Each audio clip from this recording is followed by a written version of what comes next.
खासदार अशोकराव चव्हाण व माजी आमदार सो अमिताताई चव्हाण यांनी आज बैतुल उलूम शाळा नई आबादी नांदेड येथे महानगरपालिका निवडणुकीसाठी मतदानाचा हक्क बजावला। मतदानानंतर खासदार अशोकराव चव्हाण यांनी टीव्ही मीडियाला प्रतिक्रिया दिली आहे। तर सकाळी 11:30 वाजेपर्यंत 17.14% मतदान तर आता 86,005 मतदारांनी मतदानाचा हक्क बजावला आहे। लाईव्ह महाराष्ट्र झोन न्यूजसाठी नांदेड जिल्हा प्रतिनिधी अहमद शेख। ताज्या अपडेटसाठी लाईव्ह महाराष्ट्र झोन न्यूजच्या यूट्यूब चॅनलला सबस्क्राईब करा, तसेच बेल आयकॉनवरती क्लिक करा। लोकशाही मजबूत करण्याकरता प्रत्येक नागरिकांनी जाऊन मतदान करावं। ही महानगरपालिकेची अतिशय महत्त्वाची निवडणूक आहे आणि मतदानाचा हक्क प्रत्येकाला ज्याला कोणाला मतदान करता येतं नियमाप्रमाणे त्यांनी जाऊन आपला मतदानाचा हक्क बजवावा, अशा प्रकारची मी आव्हान आणि विनंती नागरिकांना करत आहे।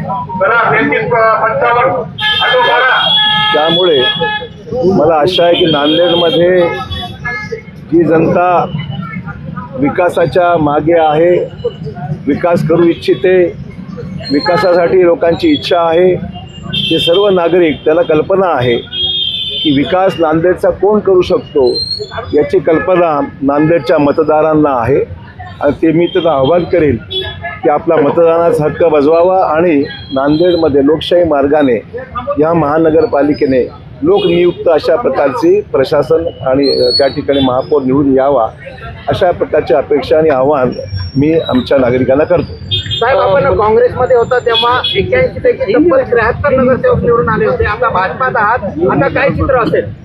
मतदान लोकांचं सुरू आहे।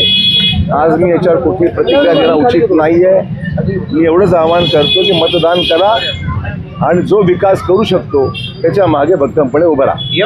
महापालिकेचं मतदान सुरू आहे, किती ठिकाणी भाजप यावेळेला सत्तेत? मी आता आज काही निर्बंध आहेत, इलेक्शनची काही आचारसंहिता आहे, 29 ठिकाणी मतदान सुरळीतपणे चालू आहे आणि मी सर्वांनाच विनंती करेन की आपण जाऊन मतदानाचा हक्क आपला बजवावा आणि लोकांना जे आपल्याला पक्ष आवडतात, जे विकास करू शकतात, अशाच पक्षांना आपण मतदान करावं आणि लोकशाही अधिक सुदृढ आणि मजबूत करावी।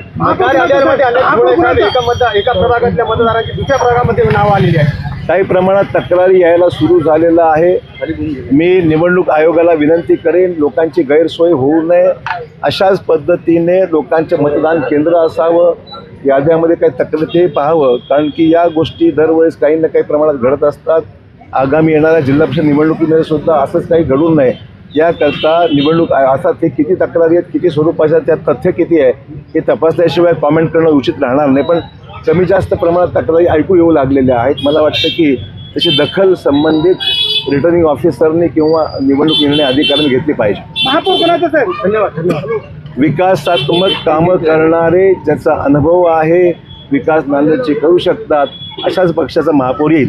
विष्णुनगर येथे दुर्घटना घडली आणि त्यानंतर त्या ठिकाणच्या नागरिकांनी मतदानावर बहिष्कार टाकण्याची भूमिका घेतलेली आहे। प्रशासनाकडून काही तशी हे करण्यात आली? कसं आहे, मला एवढं सांगायचं, कालची जी काही दुर्घटना घडलेली आहे त्याच्यामुळे आपण मतदानावर बहिष्कार करणं उचित नाही आहे। आपण लोकशाही मार्गाने आपल्याला निवडणूक लढवून त्या ठिकाणी मतदान करूनच आपला प्रतिनिधी निवडून आणला पाहिजे। कालच्या घटनेची संपूर्ण चौकशी केली जाईल, त्या आयुक्तांनी मान्यही केलेलं आहे आणि त्यामुळे चौकशीप्रमाणे जे निष्पन्न होईल त्याप्रमाणे कारवाई करण्यात येईल।